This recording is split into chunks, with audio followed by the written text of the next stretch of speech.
Psychology suggests that a fear of injections is rarely about the needle itself.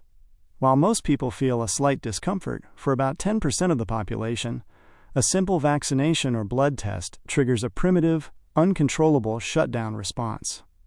This isn't just being brave or disliking pain.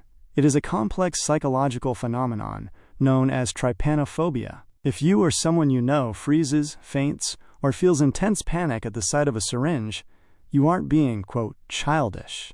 You are experiencing a deeply rooted survival mechanism. Here are 5 psychological truths behind the minds of those who fear injections. 1. The vasovagal reflex and the faint response. Most fears trigger a fight or flight response. Your heart races and your blood pressure spikes. But the psychology of needle phobia is unique because it often triggers the exact opposite, the vasovagal syncope. Psychology explains this as a sudden drop in heart rate and blood pressure.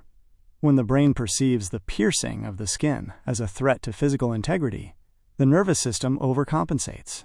Instead of running, the body chooses to play dead to minimize potential blood loss. It is an ancient evolutionary glitch. For these individuals, fainting isn't a sign of weakness. It's an involuntary biological command from a brain trying to protect the body from a perceived predator. 2. The body integrity anxiety. For many, the fear is rooted in a psychological concept called body integrity. Most of us view our skin as a permanent, sacred barrier between us and the outside world. Psychologists find that people with high needle anxiety often have a heightened sensitivity to this boundary. The idea of a foreign object breaching that barrier feels like a violation of the self. It's not the 2-second sting that causes the panic. It's the mental image of the seal being broken. This is why many sufferers can handle a deep cruise or a scrape. But a controlled, intentional puncture feels psychologically intolerable. 3. The shadow of medical trauma. Psychology shows that our brains are masters of associative learning. Often, a paralyzing fear of needles is a lingering ghost from a childhood medical event.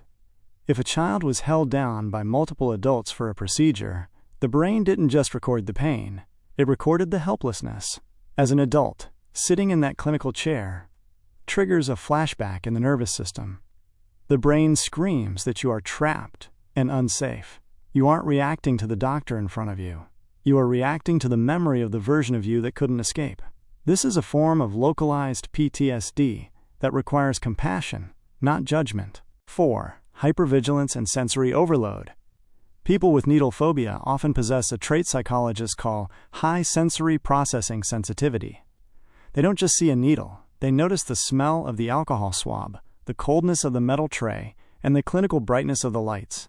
Their brain amplifies every sensory input. While others can tune out the environment, the phobic mind is in a state of hypervigilance, scanning for danger. This makes the anticipation far worse than the event. Psychology confirms that for these individuals, the anticipatory anxiety, the minutes or hours spent in the waiting room, is actually more neurologically taxing than the injection itself. 5. The struggle with control. At its core, the psychology of this fear is often a struggle for autonomy. An injection is something being done to you while you remain passive. For individuals who value independence or have experienced a loss of control in other areas of life, this passivity is terrifying. The inability to move, the requirement to relax while being hurt, and the surrender of the body to a stranger creates a massive psychological conflict. The fear is a protest. It is the mind's way of saying, I am not in control of what is happening to my own body. Psychology is clear. A phobia is not a personality flaw. It is a protective mechanism that has become over-calibrated. Whether it's an evolutionary survival tactic or a shadow of a past memory, your fear is a real, measurable neurological event. The path to healing isn't through toughing it out, it's through teaching your nervous system that it is safe.